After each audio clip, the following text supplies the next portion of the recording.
Et on parle pas la bouche pleine, hein? Ah bah si, en fait, ici tu peux. C'est le principe. Ah bah vas-y alors. Bonjour! Oui, je suis content d'être là, bonjour et bienvenue dans ce deuxième épisode de On parle la bouche pleine. Je vous explique rapidement le principe de ce live. Bien sûr, vous êtes là, je vous fais un petit coucou à tous. Bonjour ceux qui sont déjà connectés. J'ai déjà vu Spaceman, JPP bien sûr, et Doubish Prod. Voilà, alors là, on est sur de l'habitué, mais merci à tous d'être là. On parle la bouche pleine. Qu'est-ce que c'est tout simplement? C'est une émission où j'invite quelqu'un pendant le temps de midi pour parler et manger. Et j'ai l'honneur, alors bien sûr vous pouvez lui poser toutes les questions que vous voulez, mais j'ai l'immense plaisir de recevoir Lionel. Normalement on t'entend. Salut Lionel. Fantastique, je sais pas. Moi en tout cas je m'entends donc ça va. Oui, tu t'entends? Ça c'est pas normal par contre. Mais oui, on t'entend super bien Lionel. Bon. Non, bienvenue. Oh là là, mais qu'elles sont en plus magnifiques, c'est parfait. Donc, je disais... Ah mais non, mais en plus, pendant l'attente, j'ai vu qu'il y avait des petits... Enfin, t'as plusieurs caméras là dans ton petit setup. Ah non, mais attends, laisse-moi, regarde, je peux même te faire... Bien sûr. C'est un truc de fou. Ah, joli fond coloré, Colors, nous dit Spaceman. Lionel, merci, je te fais... rapidement... Ah, attends, JPP. Ouah, le son, la cam, la lumière, c'est autre chose qu'avec Comferré. Tout à fait. Ouais, mais c'est normal, Comferré, il est que réalisateur en même temps. Donc bon, il s'occupe pas de la technique, il trouve des idées. Hein.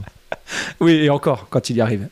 Tout d'abord, merci Lionel. Je suis vraiment... Alors là, on croirait que j'en fais des tonnes et tout, mais je suis super content que tu sois là. Ouais, parce que ça va être passionnant. J'espère. Déjà, ça fait longtemps qu'on ne s'est pas eu au téléphone. Effectivement. Ouais, c'est clair. La dernière fois qu'on s'est eu, c'était déjà pour un live. Eh ben écoute, je pense que oui. Et le dernier message que je t'ai envoyé, c'est pour le lendemain de ton anniversaire, je crois. Ouais, c'était bien. Ça me fait oui, plaisir. voilà, un petit message, voilà, bon anniversaire, 40 ans, fallait pas le dire, mais bon, c'est pas grave. J'ai sûrement oublié le tien. C'est pas grave. Oui, c'est pas grave. Je disais donc... Je vais te laisser te présenter. Alors, j'ai un peu quand même spammé, bien sûr, sur différents réseaux, ce que tu faisais et de quoi on allait parler.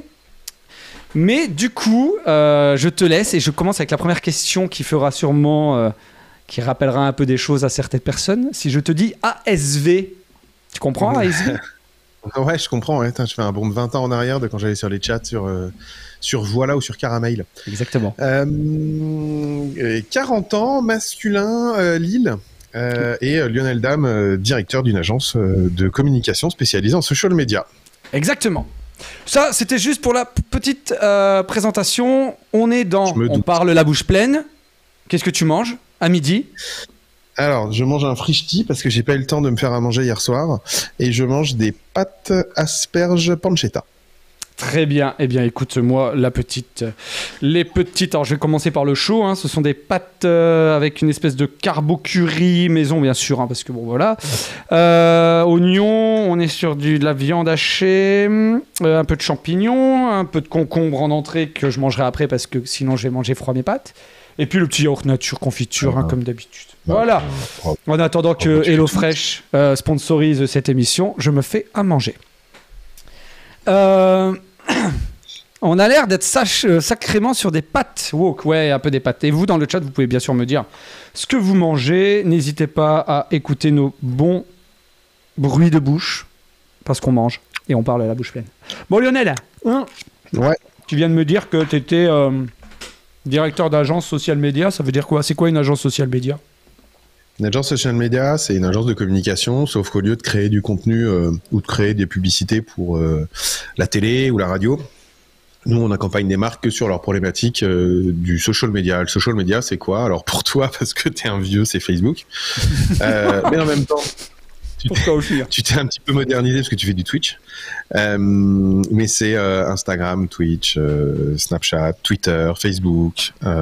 TikTok? J'en passe, je vais tous les faire. TikTok, évidemment, quel con. TikTok de plus en plus? TikTok, Pinterest, ouais, carrément de plus en plus.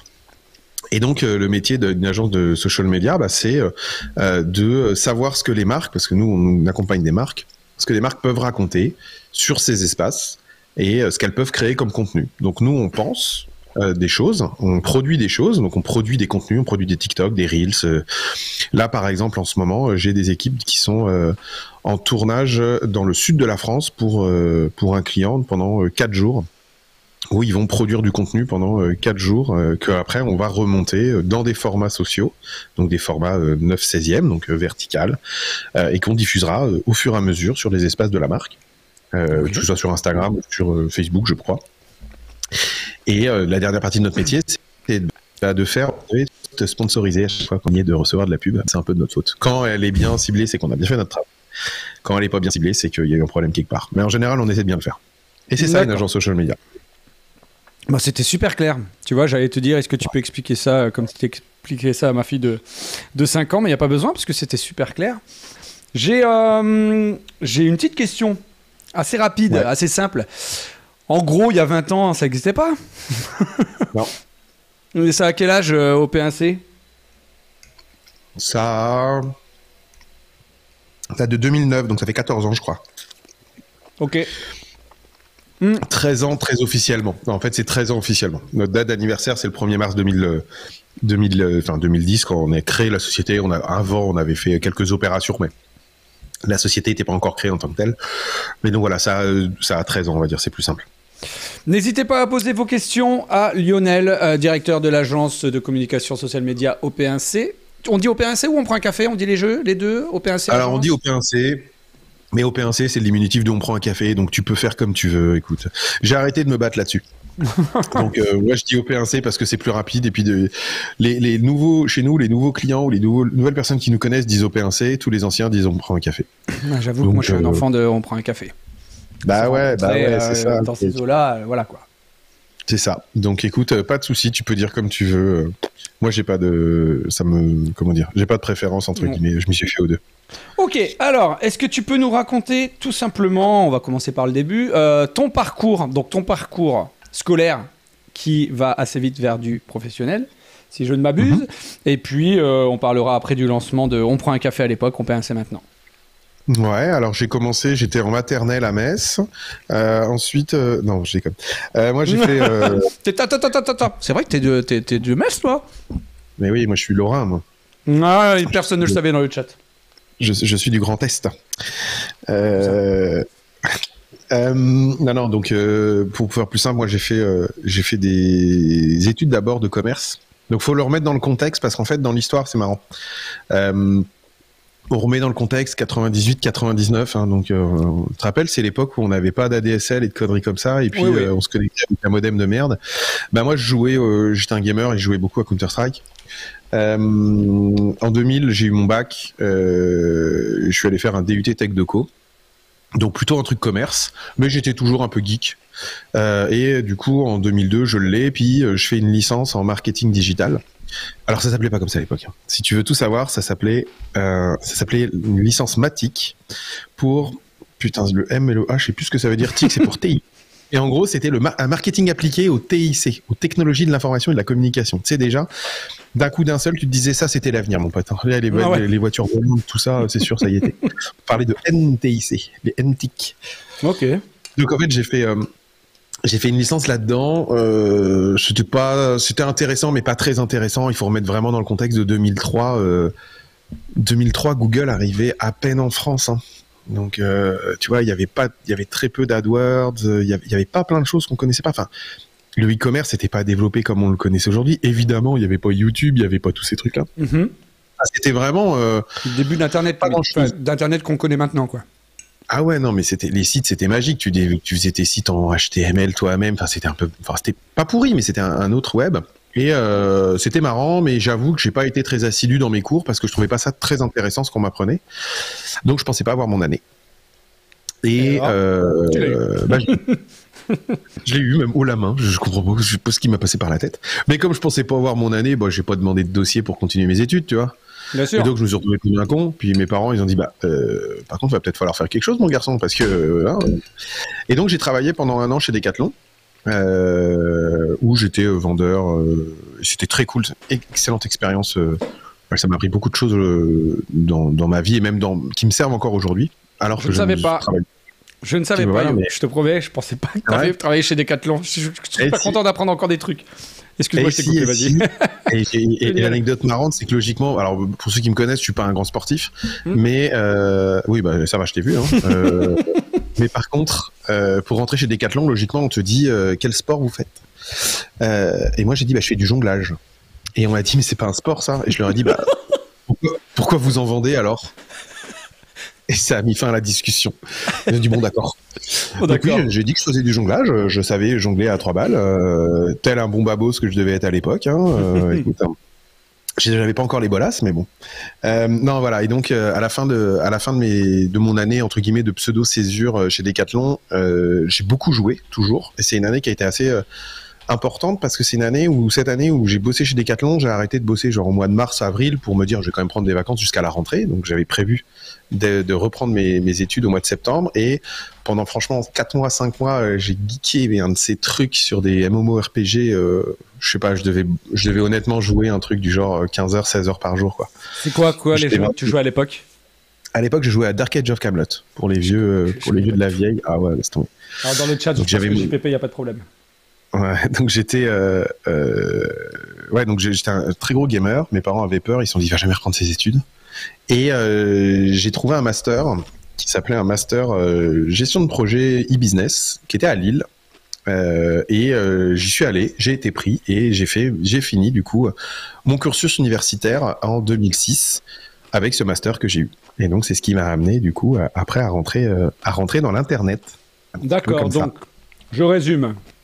Ouais. En 2 ans à Metz, 2 ans, 3 ans, je sais plus. Pardon, non, j'étais à Tours. Ouais, en fait, pardon, Metz, c'est très vite coûté dès que je suis arrivé en CP. Voilà, Metz, Tours, puis après Lille pour le master. Sortie de master, qu'est-ce que tu fais? Ouais. T'as ton diplôme, tu bossais chez Decathlon. J'ai mon diplôme en poche. Non, mais je suis pas retourné chez Decathlon. J'ai mon diplôme en poche et pendant mon master, j'ai rencontré quelqu'un qui est important pour moi puisque c'était mon prof, mais aujourd'hui c'est mon associé aussi depuis 2006. Où en fait en 2006, il me dit écoute, tu veux pas faire ton stage dans ma boîte? Il avait une boîte de conseil, mais tu sais, un petit truc histoire de se dire il facture quand il fait de la démission. Puis je lui dis bon ouais, pourquoi pas, on va faire quoi? Il me dit bon, je sais pas trop, mais on trouvera bien quelque chose à faire, on va bien trouver un projet. Bon, moi je me suis dit ça c'est pas mal, c'est un peu planqué, on va faire ça. Et donc j'ai fait mon stage avec lui. À la fin de mon stage, évidemment qu'on n'a pas trouvé d'idée. Voilà, clairement. Et donc à la fin de mon stage, il m'a dit bah écoute, peut-être qu'on peut trouver une idée. J'ai dit oh bah écoute, pourquoi pas. Et donc je m'étais donné 3 ans de ma vie. J'avais dit je me laisse 3 ans pour trouver une idée d'un truc intéressant et puis si ça marche pas, bah tant pis, j'abandonnerai et puis je partirai puis j'irai dans une carrière peut-être plus traditionnelle, d'aller chez un annonceur, etc. Et puis donc pendant ces 3 ans-là, j'ai fait un peu de conseils, beaucoup de cours, j'ai beaucoup blogué. Donc à l'époque, j'étais blogueur. Je commençais à avoir au moins un peu tourné, à comprendre les mécanismes de fonctionnement du 2.0 qui arrivait.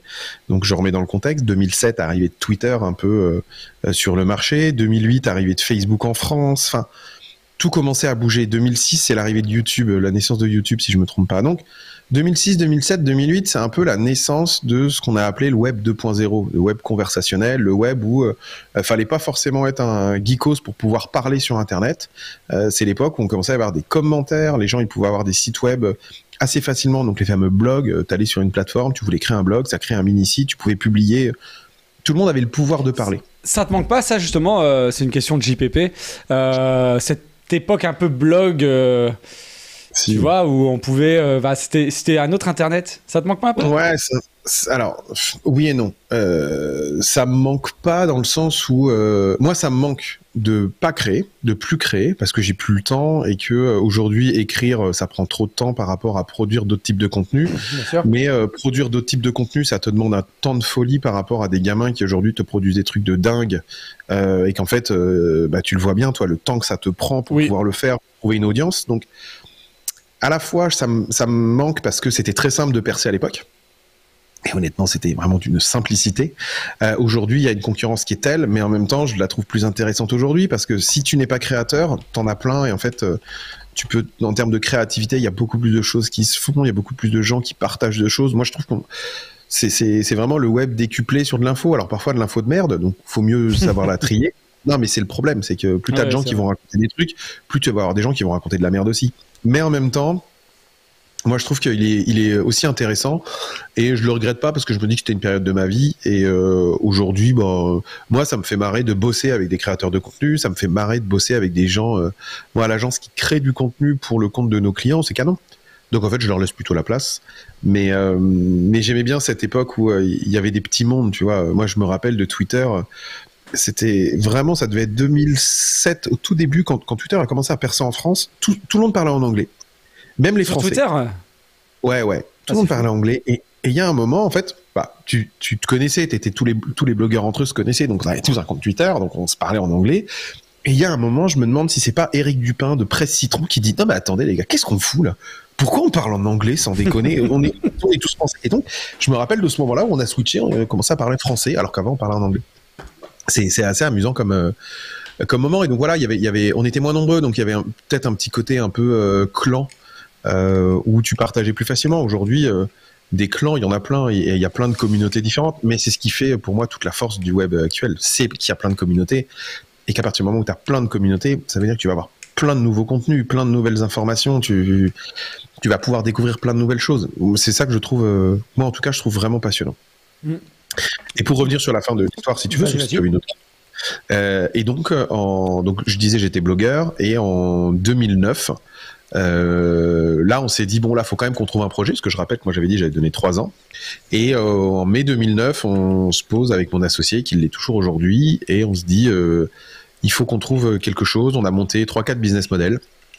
Et il y avait le business model de l'agence pour accompagner les marques sur la problématique social. Alors à l'époque, on parlait beaucoup de réputation, parce qu'en fait, les marques avaient peur de ce qui se disait en social media. Ils avaient peur de ce qui se disait sur Twitter, sur les blogs, même sur Facebook. Quand on est arrivé, ils comprenaient rien. Et en fait, on s'est dit, on va faire ça. On va les aider. On va les aider à comprendre.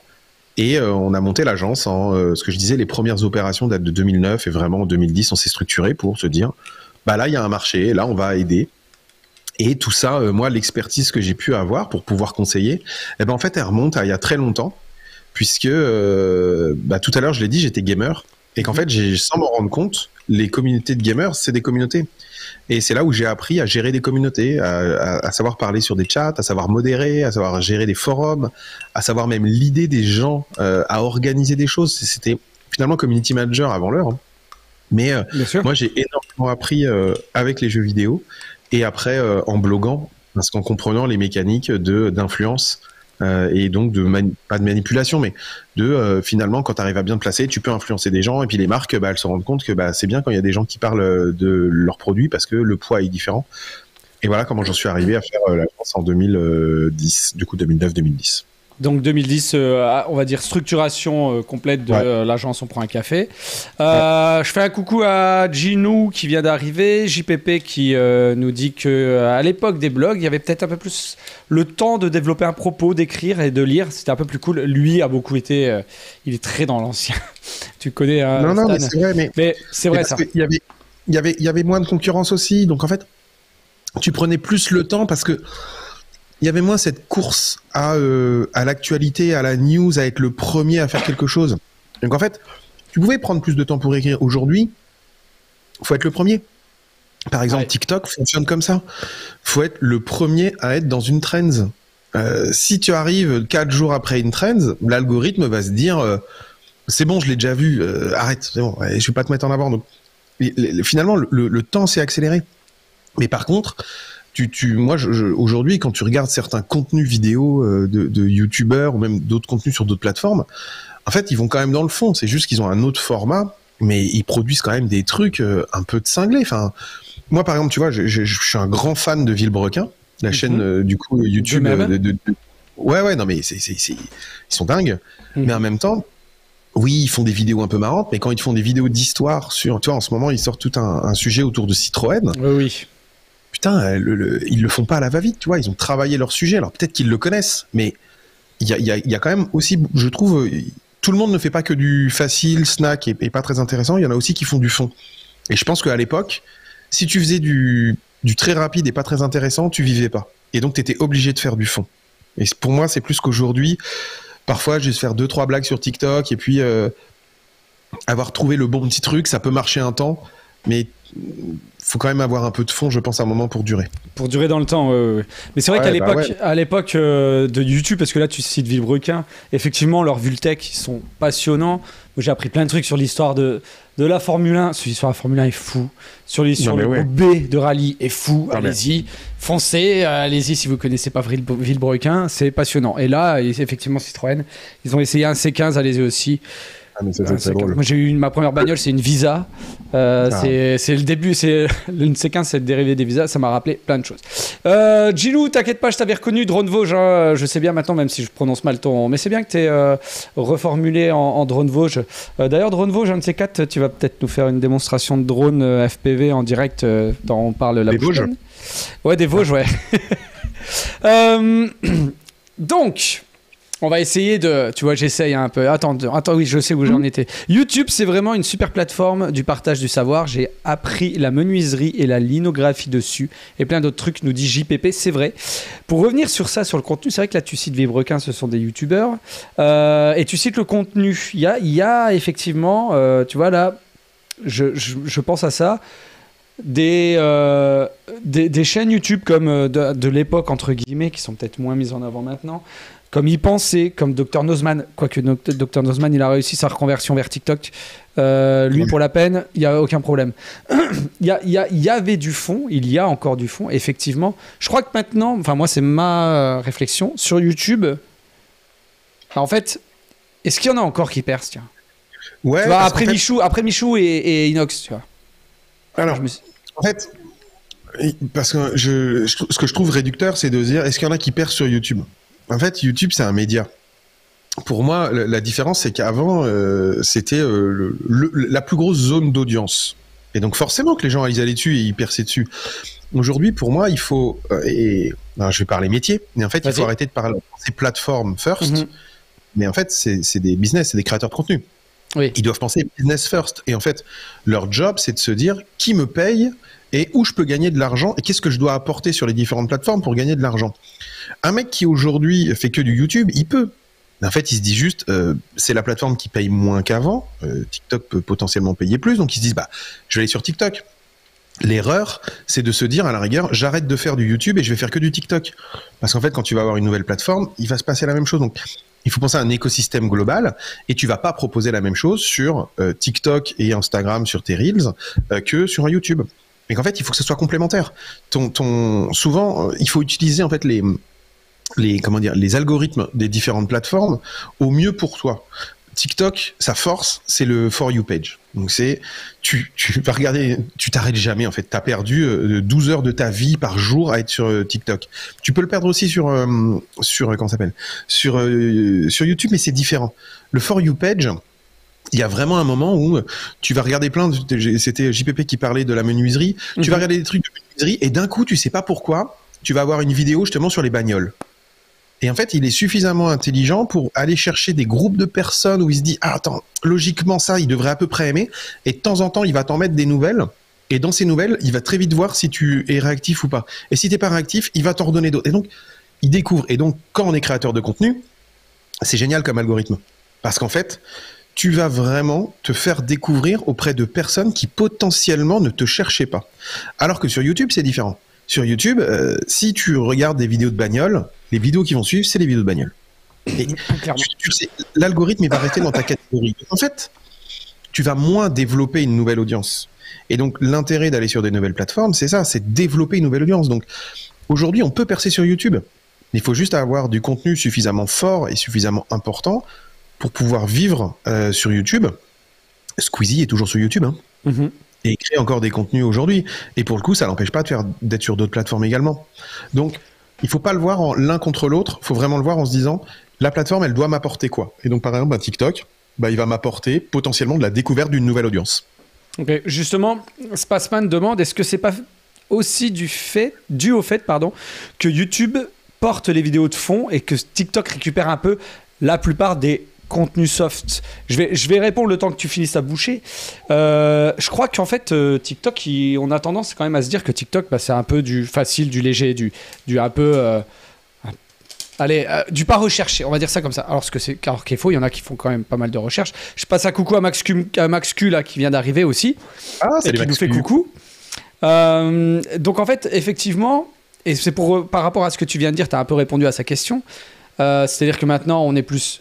Bah, mine de rien, le terme influenceur, créateur de contenu, ça prend tout son sens. À la base, là, il y a encore 10 ans, on disait « je suis youtubeur ». Parce que je suis sur YouTube, j'ai un post Insta, je fais des photos sur Insta, tout ça. Maintenant, la plupart des youtubeurs France et monde, on est d'accord que ils sont en fait créateurs de contenu. Ouais. Je prends Joyka, exemple, qui quand même vient de YouTube, qui s'est exporté sur TikTok assez rapidement quand TikTok s'est lancé, enfin a pété. Qui aussi est très gros sur Insta. McFly et Carito, c'est la même. Ils ont 2 gros comptes Instagram. Donc, je crois que maintenant, il n'y a plus besoin de sélectionner où il y a du fond, où il y a de la forme, où il y a du léger, où il y a du machin. En plus, avec les shorts YouTube, maintenant, c'est un peu réglé aussi. Je pense que voilà, le terme d'influenceur, et si tu veux, je ne t'avais pas dit qu'on en parlerait, mais si on peut parler du projet de loi sur l'influence, si tu as envie, je veux pas mettre, c'est de la politique, non, tout si ça, tu veux, je veux pas te mettre en, voilà, mais on pourra en parler après, je le mets de côté.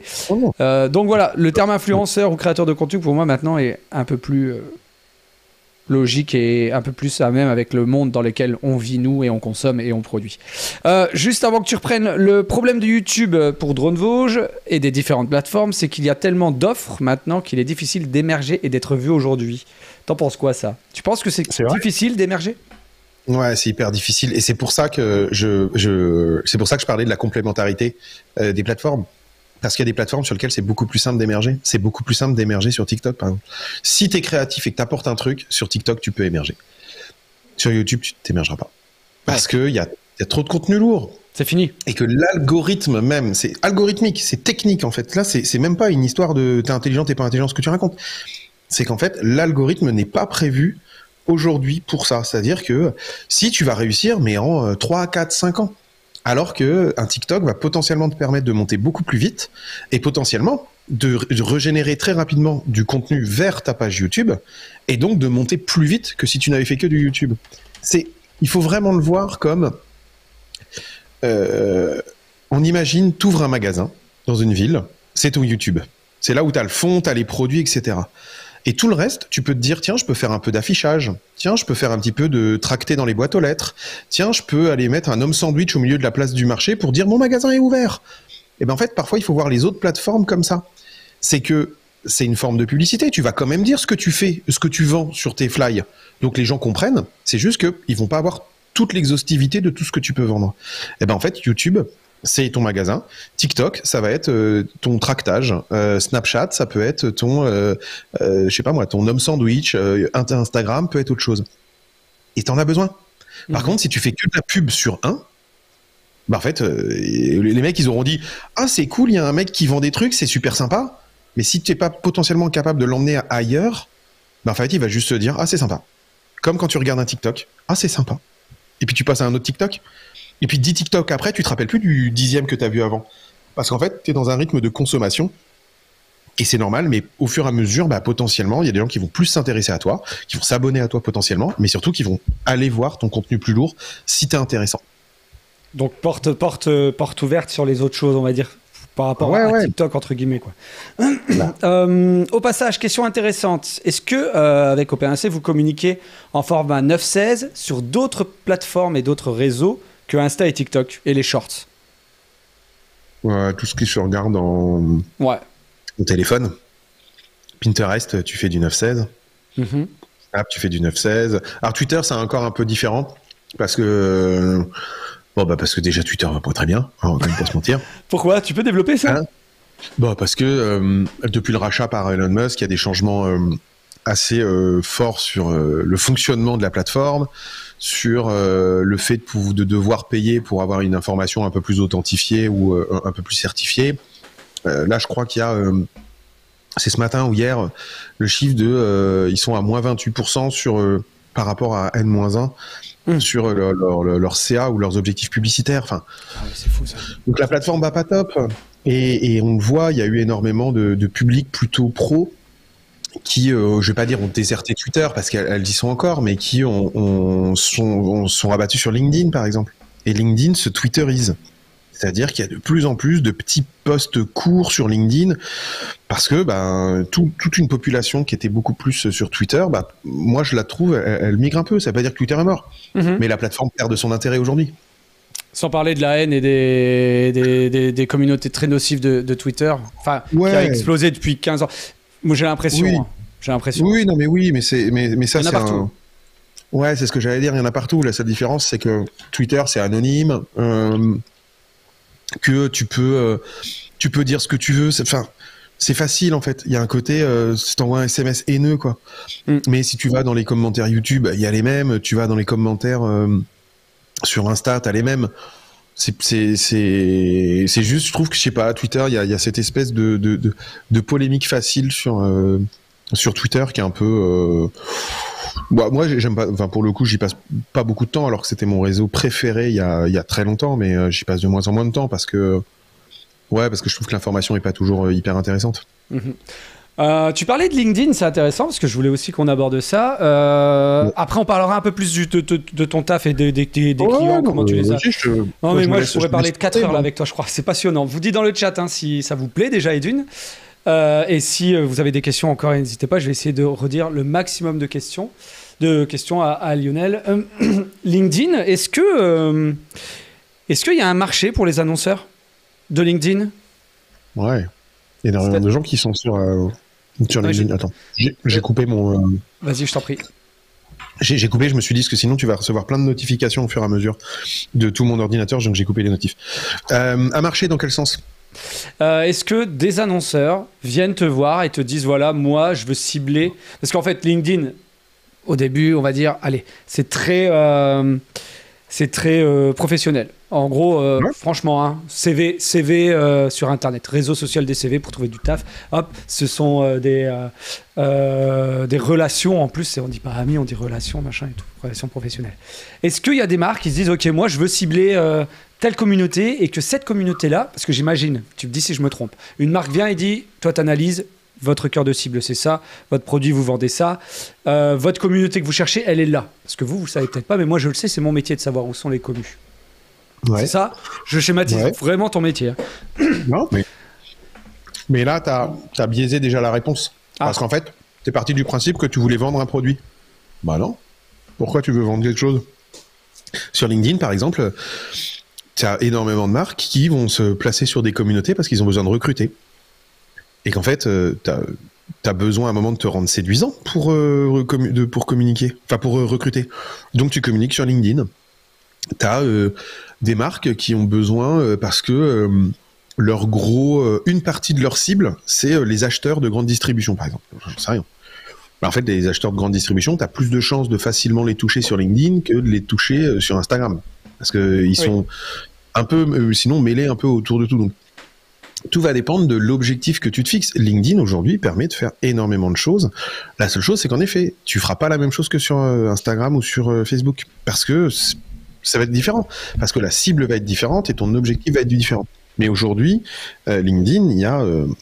je sais pas combien de millions de membres par mois qui se connectent, mais tu dois être à plus de 20 millions, je pense, de membres connectés par mois. Et aujourd'hui, alors en effet, si tu veux toucher tous les, j'en sais rien moi, tous les cuisiniers de France, va pas sur LinkedIn, ça sert à rien en fait, ils ne sont pas. Alors que on te dirait, c'est une cible B2B, donc c'est du business. Non, en fait, les cuistots, ils sont pas là. Les cuistots, ils sont sur Instagram par exemple et sur Facebook. Ouais. Donc encore une fois, il faut juste, c'est pour ça que je disais que tu avais biaisé la réponse, parce qu'en fait, t'es venu justement avec une réponse et t'es pas venu avec un brief. Ouais, c'est vrai. Je veux vendre mon produit sur LinkedIn parce que si, parce que ça. Bah en fait, t'es venu avec la réponse. Et nous, en fait, c'est quand un client vient comme ça nous voir, on lui dit juste, non, attendez, soit vous savez, là, vous avez déjà votre réponse. Nous, on pense que c'est une connerie, ce que vous dites. Mais on peut retravailler le truc. Mais si vous voulez qu'on fasse ça, on le fera pas. Parce que ça ne marchera pas, parce que c'est pas la bonne réponse à avoir. Donc sur LinkedIn, pour revenir, aujourd'hui c'est un énorme réseau en développement et qui va devenir à mon sens, sur les 24 prochains mois, une très grosse plateforme de l'influence. D'accord. Ça, c'est un scoop. Il faut que j'y aille. Vite. Il faut que j'aille vite sur LinkedIn. Mais comme en fait aujourd'hui, les influenceurs, les créateurs de contenu vont dans les endroits où tu peux monétiser ton audience. Clairement, ils ne créent pas du contenu pour le plaisir. Donc, comme aujourd'hui LinkedIn n'a pas encore de programme très clair sur la monétisation des créateurs de contenu, les créateurs de contenu viennent pas spécialement sur LinkedIn. Sauf qu'il y a un travail en cours chez LinkedIn de justement tout le travail de monétisation sur les créateurs de contenu. Parce que tu sais très bien que si tu veux valoriser ta plateforme, il faut que des gens créent du contenu, parce que quand ils créent du contenu, ça crée du trafic. Si tu crées du trafic, tu vends de la pub. Voilà, pour simplifier. C'est logique. YouTube a fait la même chose avec ses partenariats au départ, en disant viendez les gars, je sponsorise, si tu gagnes bien ta vie. C'est la même logique, programme de rémunération. Donc LinkedIn va arriver sur cette même tendance. Ouais, je pense sur les 18 prochains mois. Ça va vraiment s'accélérer. Et ça va devenir une plateforme intéressante. Je vais peut-être commencer à faire On parle la bouche pleine sur LinkedIn, moi. Ce qui serait pas bête, en fait, parce que quand je regarde ce qui se fait sur LinkedIn, sur les sujets qui sont abordés, ça colle, en fait. Mais complètement. C'est parce que là, tu le mets sur Twitch parce que c'est la plateforme dans laquelle tu te sens le plus à l'aise et que tu l'abordes pas autrement. Mais en fait, le même format fonctionne sur LinkedIn, hein. Tu fais une rencontre de professionnels pour parler de leur métier. Alors, oui, on le fait dans un format marrant, mais en fait, sur LinkedIn, on n'a pas dit qu'il fallait être en costard et dire des trucs chiants. Hein. Alors, est-ce que l'audience est là? Et l'audience, il n'y a pas que des gens en costard qui disent des trucs chiants. Donc, non, mais c'est aussi con que ça. Je veux dire, aujourd'hui, moi, on a de la chance. Nous, on est dans un domaine qui est la communication digitale. Bon, il y a des gens très connectés qui sont pas tous en costard. Mais ce que je veux dire, c'est que ça ne représente pas. Il n'y a pas que des experts comptables et des banquiers, quoi. Donc ça, oui, complètement. Eh ben, écoute, je vais y penser sérieusement. Justement, tu parlais de brief, de tout ça. Est-ce que tu peux nous expliquer assez rapidement? Un client vient à un brief. Bonjour, je suis Toutoun. Je veux vendre quelque chose. Je veux de l'image, j'en sais rien, ou prends autre chose. Comment ça se passe? Sans trahir les secrets de ton agence, bien sûr. À combien? Moi, pour l'instant, c'est à toi de me créer. Moi, je répondrai, écoutez, ça dépend de ce que vous pouvez me proposer en retour. C'est quoi les retours? Alors, je suis pas serein de ce que j'aurais répondu, en fait. Non, on va... aujourd'hui, en général, quand il y a un client qui vient nous voir, en général, soit ils savent pas du tout. Et donc, dans ce cas-là, nous, notre premier métier, ça va être de gratter pour savoir ce qu'il peut aller chercher. Soit, en effet, il vient avec un objectif. Et j'ai besoin par exemple, j'ai un nouveau produit, il faut que je m'occupe du lancement sur les réseaux. Donc, il va falloir qu'on réfléchisse à comment valoriser un nouveau produit. J'ai besoin d'avoir une campagne de recrutement parce que je n'arrive pas à recruter des chauffeurs poids lourds, j'arrive pas à recruter des développeurs, peu importe. On va réfléchir à pourquoi.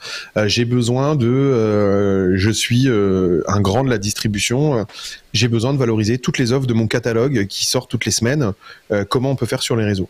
Ça, c'est leur point de départ. Donc nous, on va écouter, on va trier dans tout ça, parce que comme je te l'ai dit, parfois, ils apportent une réponse qui n'est pas la bonne. Parfois, ils vont nous dire on fait un lancement produit et on aimerait absolument le lancer sur Facebook.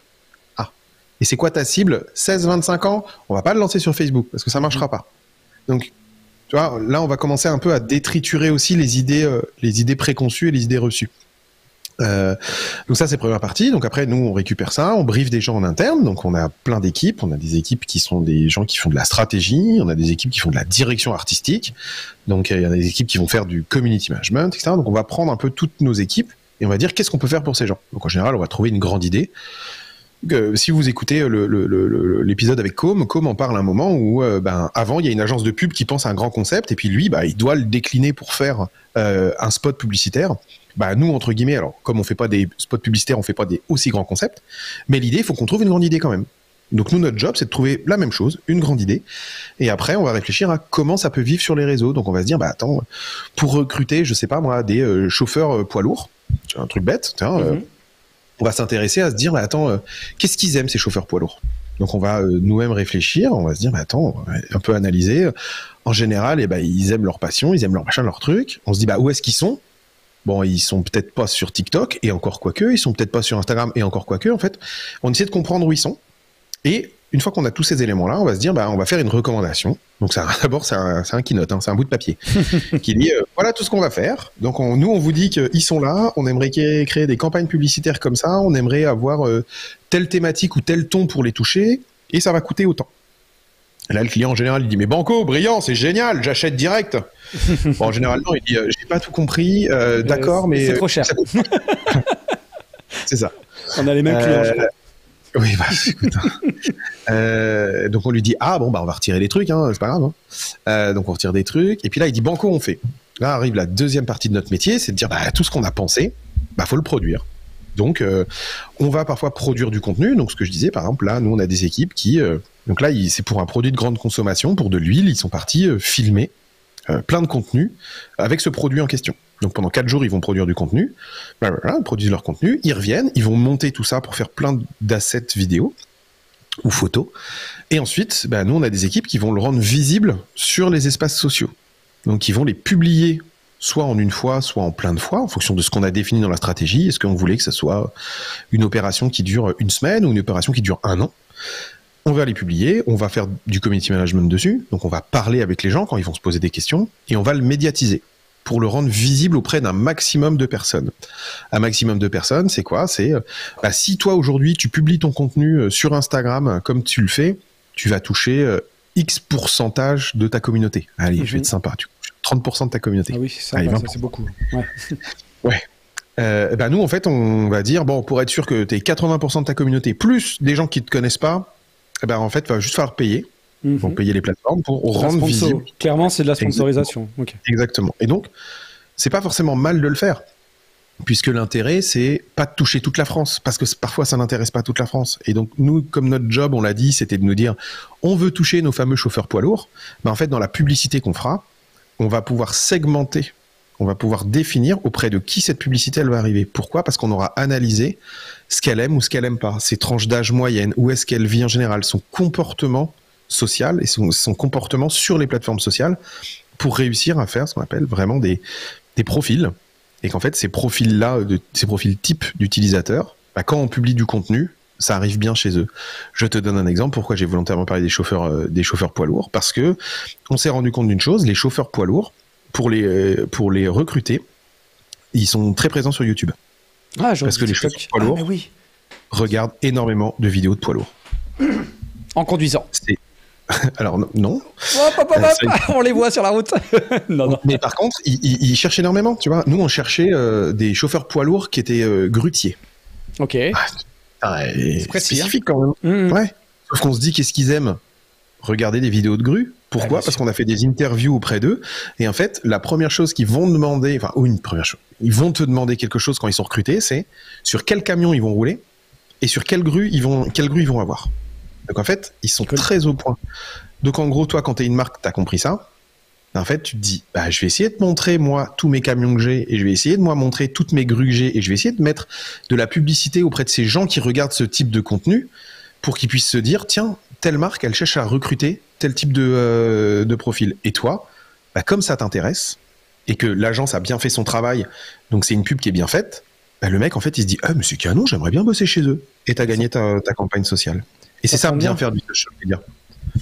D'accord. Pourquoi tu veux devenir Bah oui, écoute, là, ça marche pas trop Twitch, alors j'ai décidé de me reconvertir. D'après ce que j'ai compris, conseil, trouver la cible. Je résume vraiment, je vulgarise. Ouais. Agence de com social media. Alors, attends, je vais déjà répondre à JPP. J'avais un client qui voulait parler au médecin en voulant à tout prix passer par Instagram. Bah voilà, par exemple, JPP qui bosse aussi dans la pub avait et j'imagine que t'as pas réussi, JPP. Tu peux nous dire, hein, je reviendrai là-dessus. Donc, agence social media. Très difficile. Ouais, très difficile parce que en plus de ça, il y a une. Alors, toucher des médecins, tu peux un peu, mais c'est hyper compliqué. C'est pas des cibles ultra connectées en social media, je trouve, en tout cas. Pas en tant que médecin. Ce que je veux dire, ça regroupe pas la médecine, si. À part Doctissimo. Ouais, voilà. En fait, il vaut mieux passer par des gens qui vont, on est fait encore à Doctissimo, si tu veux. Les médecins vont pas sur Doctissimo. Non. Hein. Ils ont un truc qui s'appelle le Vidal, qui est quand même vachement plus fiable. Hein. Je suis d'accord. Mais ouais, c'est pas forcément des publics qui sont ultra connectés. Et il faut plutôt essayer de se dire quelles peuvent être, alors je vais faire du clicheton, hein, mais peut-être que les médecins ont des passions à côté. Hein, peut-être qu'ils sont peut-être plus passionnés de golf. Peut-être qu'ils sont, c'est du cliché, mais pour le coup, il vaut mieux aller sur ce type de ciblage que ciblage médecin. En plus de ça, tu as des contraintes légales en fonction de l'annonceur que tu es, à la communication sur les produits de santé. Tu peux pas faire la publicité comme tu le souhaites sur les laboratoires, etc. Donc, c'est vraiment une cible hyper complexe là. D'accord. Donc les médecins, compliqué. C'est exactement ce que j'ai dit. Bah voilà, c'est exactement ce qu'il a dit. C'est exactement ce qu'il leur a dit. Bah c'est très bien, tu as bien répondu. Donc, agence social média, communication, j'y reviens pourquoi, vous allez comprendre. Conseil sur tel réseau social, de telle manière. On va sponsoriser de telle manière pour que vous touchiez la cible qu'il faut pour votre recherche, produit, demande. En fait, vous êtes à la fois une agence conseil, à la fois, ce que j'ai bien compris, une agence de production. Parce que j'imagine qu'au début, vous faisiez peut-être appel à des boîtes de prod pour des projets. Au fur et à mesure, en grandissant, vous allez les produire vous-même. C'est sûr que c'est mieux de faire en interne si vous grossissez, j'imagine. Donc en fait, là, j'ai envie de dire, on a l'agence 360. C'était un peu la mode, hein, une période, c'est agence 360. Oui et non. En fait, moi, je préfère dire que nous, ce qu'on a décidé de faire, c'est d'intégrer ce que je dis plutôt, c'est on a intégré la chaîne de valeur du social media.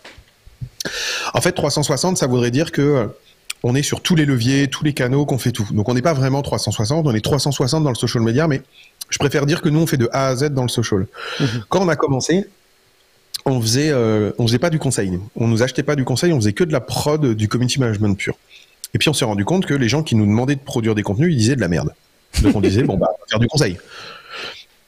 Donc, on a commencé à faire du conseil, puis de la prod, et puis après, on envoyait tout ça à des agences de médiatisation, donc pour publier, pour faire de la publicité sur nos contenus, et on se rendait compte qu'ils faisaient de la merde. Parce que, encore une fois, c'est une histoire de patate chaude que tout le monde se renvoie. Tu as des agences créa, des agences de prod et des agences médias, et ils n'ont pas les mêmes objectifs. L'agence créa, elle veut le truc absolument génialissime, c'est trop la bonne idée, waouh, c'est génial. Je fais de la créa, hein, mais je m'en moque aussi, on veut toujours la super idée. Au moment, l'agence de prod, elle te dit, ouais, attends, t'es bien gentil, mais avec le budget que t'as, on va pas pouvoir le faire. Donc, on va un peu rentrer dans des projets, puis on va faire comme ça. Puis, moi, je te dis qu'on va le faire comme ça.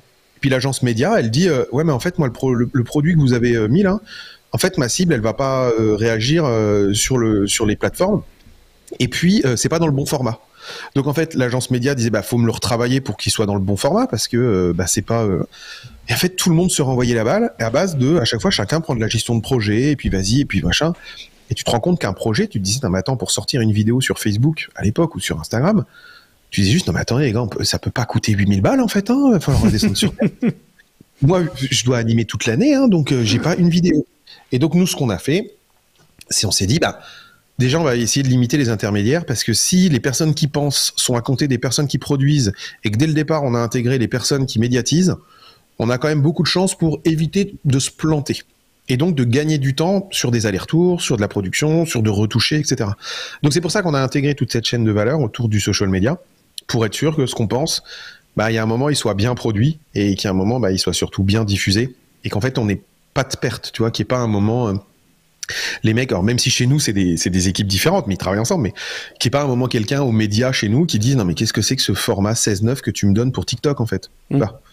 Alors que parfois, ça peut encore nous arriver il y a peu de temps, hein. D'accord, et j'imagine, ouais.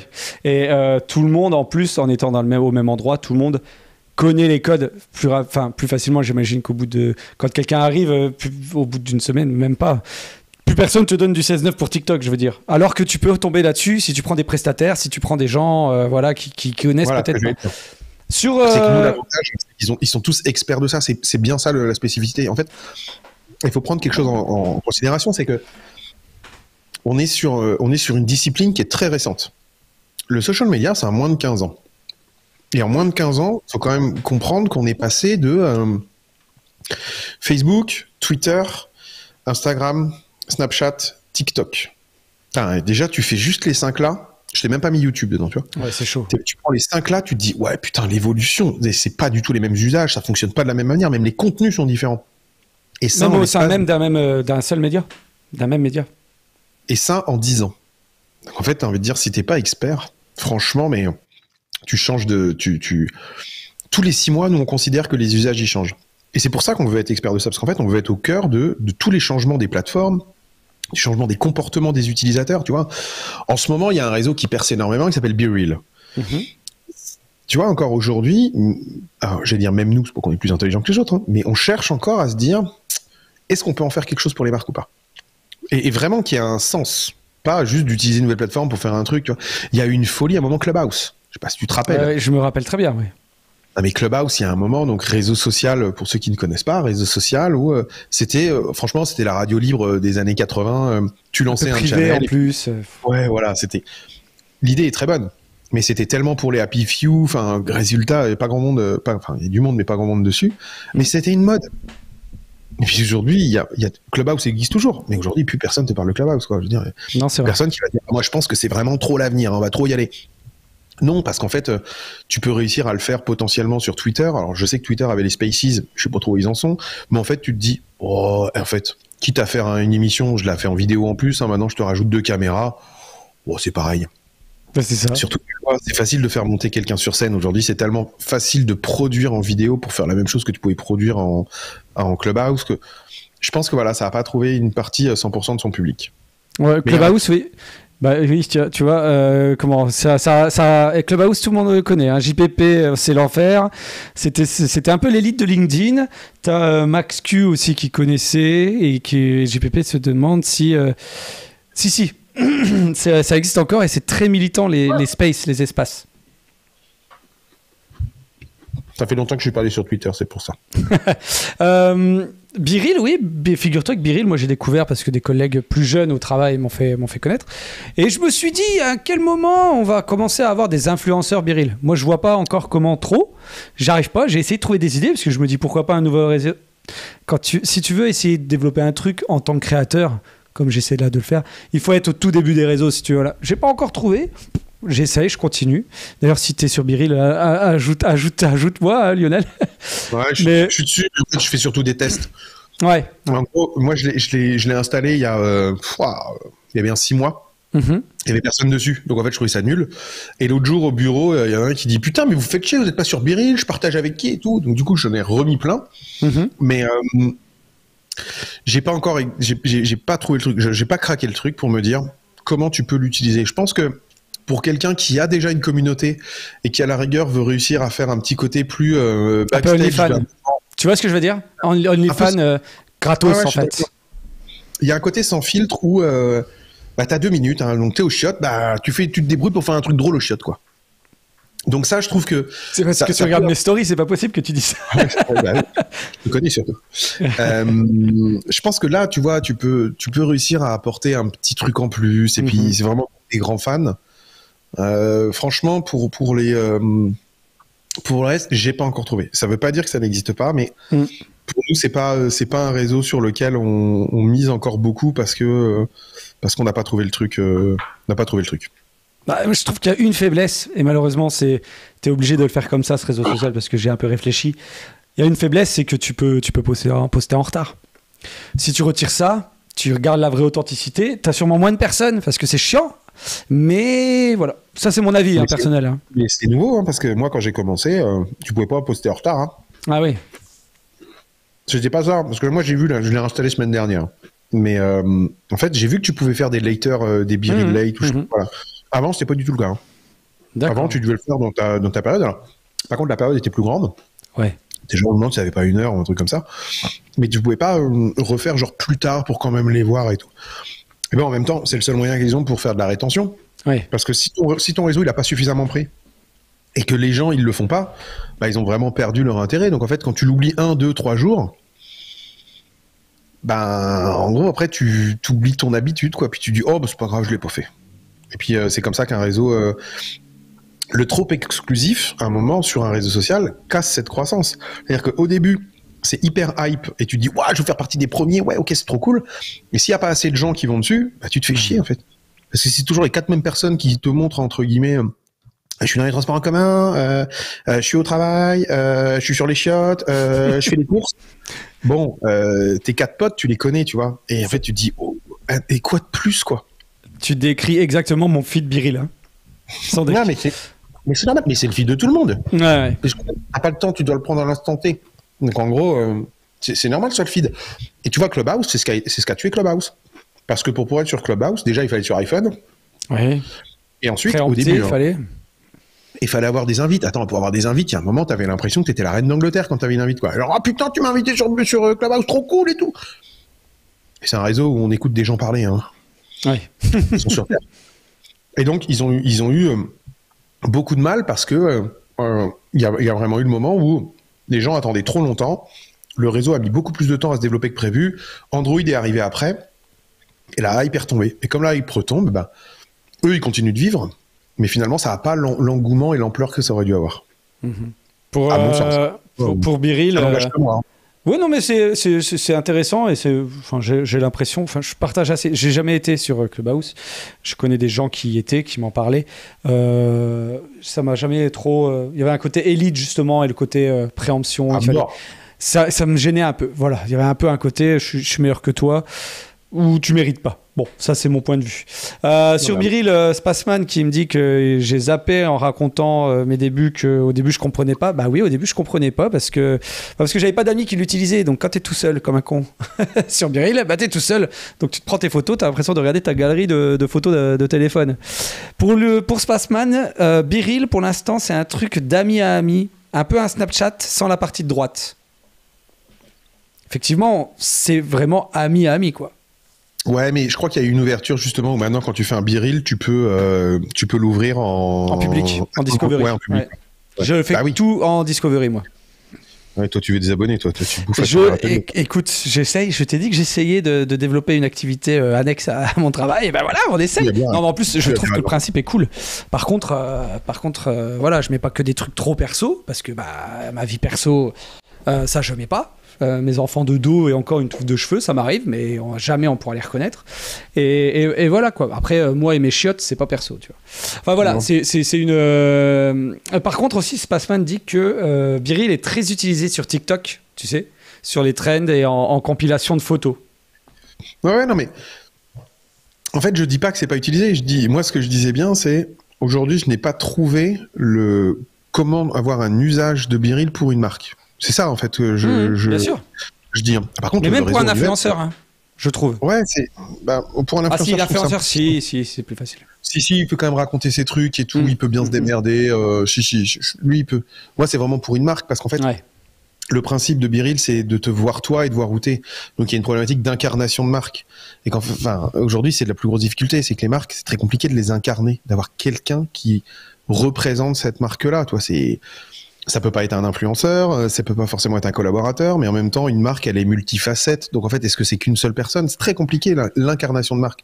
Et c'est pour ça que tous ces réseaux qui demandent de l'incarnation, comme un BeReal, c'est pas simple. Effectivement, Spaceman encore, c'est lui qui m'a fait découvrir BeReal, nous dit que le problème, c'est que ça intéresse pas grand monde de voir ce que des inconnus font sur le moment, c'est vrai. Mais c'est vrai que sur des influenceurs, BeReal, ça peut être attrayant, effectivement. Un espèce de, je le disais tout à l'heure, de mime ou d'OnlyFans ouvert et soft. Exclusif, bien sûr. Exclusif. Parce que tu peux accepter ou pas des gens en amis. Voilà. Et ça c'était passionnant, Biril. Il y a donc tiens, une petite question encore annexe. Tu vois il y a d'autres réseaux sociaux qui arrivent là.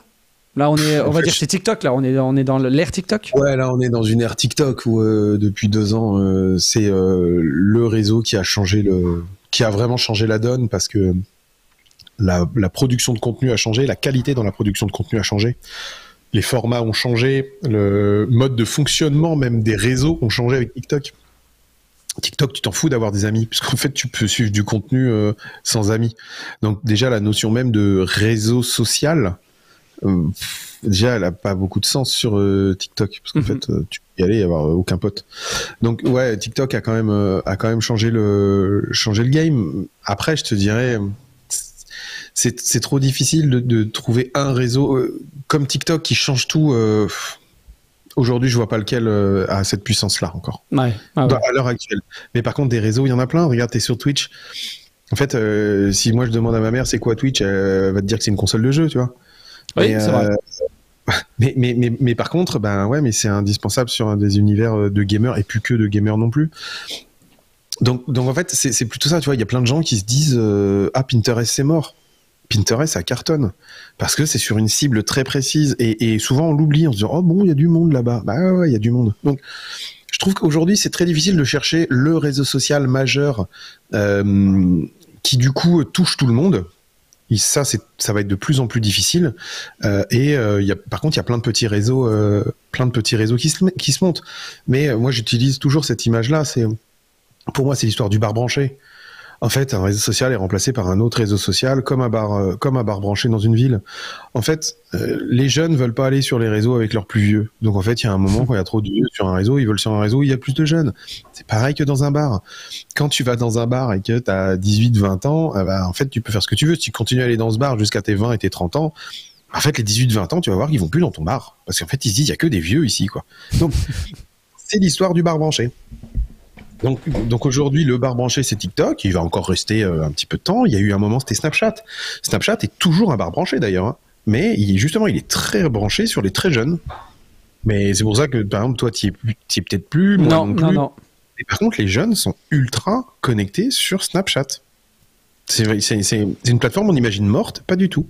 Je pense que ça fait des audiences peut-être un petit peu moins que TikTok. Et encore, je suis même pas sûr. J'ai pas tous les derniers chiffres de cette année, mais ça fonctionne vraiment fort. Donc tu vois, des réseaux, en fait, c'est surtout qu'on les voit toujours par rapport à notre prisme, en se disant, par exemple, tu vois, nous on n'arrête pas de nous dire ah, Facebook est mort. Mais non, Facebook est pas mort. C'est juste que quand ta cible c'est 25-30 ans, peut-être qu'elle est moins active. Va voir les 45 et plus si Facebook c'est mort. Ah, ils sont là-bas. Donc il faut toujours faire attention par rapport à sa communauté. Par rapport à dans sa communauté les âges que l'on peut avoir et les comportements. Et en fait, il y a plein de réseaux qui peuvent exister. Ok. Faut vraiment le voir comme ça. Strava est un réseau. Strava, c'est quoi Strava ? Strava, c'est le réseau social de ceux qui font du vélo. Tu fais pas de vélo, toi ? Non, ah oui, c'est une application. Non, je fais pas de vélo. Mais c'est un réseau social. Mais oui. Donc c'en est un. Donc en fait, tu vois, t'en as plein, les réseaux de runners. Enfin, il y en a plein en fait. Et c'est quand tu rentres dans une communauté, quand tu grattes un peu, tu te rends compte que, en fait, il y a des plateformes, oui, elles s'appellent pas TikTok, oui, on va faire autre chose, mais sur lesquelles tu peux avoir une approche communautaire dessus. En fait, Apple nous disait, il y a une application pour tout. Est-ce qu'on pourrait pas dire maintenant, il y a un réseau pour tout ? Bien sûr que si, ça a toujours été le cas, parce qu'en fait, à mon sens, pour moi, les premiers réseaux sociaux qui ont existé, c'était les forums. Il y avait des forums sur tout. Sur absolument tout, tu vois. Et donc, en fait, oui, il y a des gens, de manière communautaire, qui parlent de tout. Tout. Et Twitch, d'ailleurs, est-ce que ça marche chez les annonceurs, Twitch ? J'ai essayé, moi, d'en parler à des clients dans des propositions où on fait des directs. Donc, tu vois, on fait des plateaux télé, voilà. Ça peut plus se justifier de proposer ça. Sauf que c'est compliqué parce que sur quoi tu diffuses ? Quelle communauté il y a déjà ? Comment tu touches ? Est-ce que ta cible est vraiment là-bas ? Voilà. Comment tu... Même pour moi, pour des trucs qu'on a développés en interne au boulot, j'y ai pensé, mais c'est pas évident. Est-ce que toi, il y a des annonceurs qui arrivent tout doucement à imaginer une image sur Twitch ? Ouais, il y a des annonceurs qui le font. Alors après, ils n'arrivent pas en tant qu'annonceurs, tu vois, il n'y a pas une marque qui va se dire je vais lancer ma chaîne Twitch et je vais... Non, en fait, non. Elle va travailler avec des créateurs de contenu sur la plateforme. Elle va sponsoriser à la rigueur une émission, mais en fait, elle va déléguer la création du contenu à des gens qui sont dans la communauté. C'est très compliqué de pénétrer la communauté sur Twitch. Hein. Ah, putain, c'est hyper fermé. Justement, ils sont très respectueux de garder les codes, de rester entre eux, justement de pas pervertir une partie du sujet. Et je sais pas s'ils ont raison, mais en tout cas, moi, je suis toujours impressionné de me dire qu'il y a des gens qui payent pour suivre des gens sur Twitch, tu vois. Ouais, la dernière fois, c'était quelqu'un, et là, il fallait que je paye un abo. Je dis non, mais je veux juste voir un truc. Ah ouais, faut quand même payer 5 balles. Bon, à la rigueur, tu te dis 5 balles, c'est pas grave, mais après, tu te dis, ah, quoi, que ça se cumule à chaque fois que t'en as un. Mais je me suis dit, c'est ouf. Non, et donc, si tu te dis, ouais, mais c'est une vraie communauté. Donc, en fait, ils ont raison de se protéger parce que les mecs, ils payent. Donc, en fait, s'ils payent, c'est normal que ça devienne pas n'importe quoi. Donc, moi, c'est ce que je trouve intéressant, c'est qu'il y a vraiment une communauté qui est à part, avec des usages qui sont à part, et les marques peuvent. mais les marques, elles sont clairement invitées. Hein. Elles viennent sur la pointe des pieds, tout doucement. Les concepts créatifs, c'est pas toi qui les penses, hein, c'est les créateurs de contenu bien sûr. qui vont te dire on va faire ça. Et si t'aimes pas, il va te dire on va faire ça quand même. On va vraiment faire Ou ça. alors bye bye. Ouais, à la limite, quoi. Donc ouais, il y a pas mal d'émissions où il y a souvent des lancements produits. Et en fait, les lancements produits, pourquoi ? Parce que clairement sur Twitch, une des grosses parties, un gros point commun des utilisateurs, ça reste quand même le gaming, au sens très large du terme, d'accord ? Pas le hardcore gaming. Aujourd'hui, des gamers en France, je crois qu'il y en a, il y a une étude, je sais plus qui est sortie, je me demande si c'est pas un truc genre 26 millions de gamers au total. Les hardcore gamers représentent 2,5 millions de personnes, je crois. Donc entre les deux, il y a quand même d'autres personnes qui sont juste des gamers, qui regardent, etc. Donc tu as une cible, et en fait, tu vas pas me faire croire que sur 26 millions, il n'y a pas tes clients dedans. 26 millions, ça fait un internaute sur deux, tu vois. Donc tu te dis, bah oui, il y a intérêt à être présent, parce qu'en fait, le gaming aujourd'hui, c'est comme dire t'aimes le foot, en fait. T'as un Français sur deux qui va dire qu'il aime le foot, bah t'aimes le gaming, bon bah donc tu sais que si tu parles de ça, tu peux potentiellement intéresser. Donc moi je trouve que c'est une super plateforme pour pouvoir communiquer, mais il faut s'appuyer sur les gens qui sont déjà présents. Ok. Bon bah écoute, c'est passionnant, il reste un quart d'heure, je vais pas prendre trop de ton temps parce que j'imagine que tu as du boulot. J'avais préparé des petits quiz, je vais quand même faire le quiz anecdote que je t'avais envoyé si tu veux bien, on va essayer de le faire. Oui, on va essayer de le faire rapidement. Le meilleur projet, celui dont tu es le plus fier avec OP1C. Le meilleur projet, alors je pense que c'est c'est un client. C'est Ariane. On a eu la chance de travailler pour Ariane Group. Je pense que c'est le plus beau projet au global parce que je pense qu'une seule fois dans ta vie, tu peux vraiment travailler pour ce type de client. Des fabricants de fusées, il y en a pas beaucoup dans le monde, tu vois. Donc fabriquer pour l'un et qui fabrique ça, qui en plus coup de bol est européen. Et qui en plus coup de bol, on était en plein rebranding, fallait tout créer et ça, ouais, c'est un projet qui est génial. Moi j'ai rencontré, c'est hyper drôle. En plus juste en face de moi j'ai la collaboratrice avec qui on l'a fait, mais c'est absolument génial de nous on a eu la chance de rencontrer les ingénieurs qui développaient Ariane 5, qui développaient Ariane 6. Enfin, c'est magique de parler avec eux. Alors eux, ils t'expliquent comment t'envoies une fusée dans l'espace, puis ils disent oui, ça va, c'est pas si compliqué. Et ils disent mais par contre, nous, on est en admiration de tout ce que vous faites sur Facebook. Tiens, même job, mec, c'est pas possible, sans déconner. Attends. Toi, tu m'expliques qu'automatiquement, à tel truc, il y a un moment, ça va s'ouvrir, et puis ça va changer de trajectoire, et puis. Moi, j'ai appuyé sur un bouton et j'ai créé un contenu. Alors, c'est pas que je veux dévaloriser notre métier, mais je trouve quand même qu'on n'est pas dans le même, game. Hein. Et donc ouais, dans ça c'est vraiment je pense que c'est parce que le plus exceptionnel. Et si tu veux une autre anecdote sur Ariane, bon anecdote pas cool du coup, mais j'ai eu la chance d'aller à Kourou, donc là sur la base de lancement des fusées, et hyper content. C'est pareil, ça t'arrive qu'une fois dans la vie, ça, de pouvoir y aller. Surtout quand tu travailles pour eux, toi. Et donc on y va, super, on atterrit, génial. Et je me rappellerai toujours, on arrive le dimanche soir, le vol était le mardi, je crois. Et le lundi matin, les équipes de nos clients nous disent allez-y tôt parce que en général les jours de lancement, il y a du monde pour récupérer vos badges et tout. D'accord. Donc on se lève à 6h30, on y va. Putain, des bouchons. Et là on se dit oh la vache, en effet, putain, on s'attendait pas à ça. Et c'est Kourou, tu vois, Kourou, ça fait 30 000 personnes. Pas 30 000 personnes qui vont chercher un badge, quoi. On comprend pas. Puis en fait, on se rend surtout compte que c'est donc 2000... quelle année ? Quand est-ce qu'il y a eu les élections ? 2020 ? Non, pas 2020, je suis con. 2018 ? 2018, je crois. Ouais, en 2017. C'est en 2017, il y a eu un ras-le-bol en Guyane où pas assez de fonds, etc. Et en fait, il y avait des blocages dans toute la Guyane. Et puis ils ont bloqué littéralement les villes et tout. Et j'étais à ce moment-là en Guyane où on nous a dit rapatriez-vous à l'hôtel parce que là il y a des blocages partout, donc on sait pas trop comment ça va se passer. Et donc je suis allé en Guyane, je suis resté dans une chambre d'hôtel. Et t'as pas vu la fusée ? Alors non, j'ai pas vu la fusée parce qu'elle a pas décollé du tout, parce que comme tout était bloqué, il y a personne qui pouvait maintenir la fusée, qui pouvait la déplacer, qui pouvait la lancer tout court. Donc le vol a été reporté à 2 mois après, et puis on n'y est pas allé. Et puis voilà. Et donc je suis allé à Kourou, j'ai survécu aux moustiques, à la chaleur et à l'humidité, mais je n'ai jamais vu une virgule, un bout de peinture de cette fusée. Écoute, je sais pas si tu t'en souviens, mais je crois avoir fait une interview pour toi, pour Ariane Group. Tournée à Paris. Ouais, en 2017. J'ai souvenir de ça. Je me rappelle même plus. Non, bah, je sais pas, c'était pas avec toi, hein, c'était pas toi, c'était quelqu'un d'autre. Mais je crois que tu m'avais pris, ouais, il te fallait à cadreur, j'étais sur Paris et ça me parle. Je pense que tu étais dans la tour, tu étais dans une grande tour en verre. Exactement. Ouais, c'est bon. Je me rappelle. Exactement. Donc je me rappelle très bien de cette anecdote et je me rappelle donc très bien que tu n'avais pas vu le lancement de la fusée. Ouais, écoute. Mais bon, c'est comme ça, c'est amusant entre guillemets, mais c'est vrai que j'aurais préféré la voir, ça aurait été plus classe. Ta pire demande d'un client?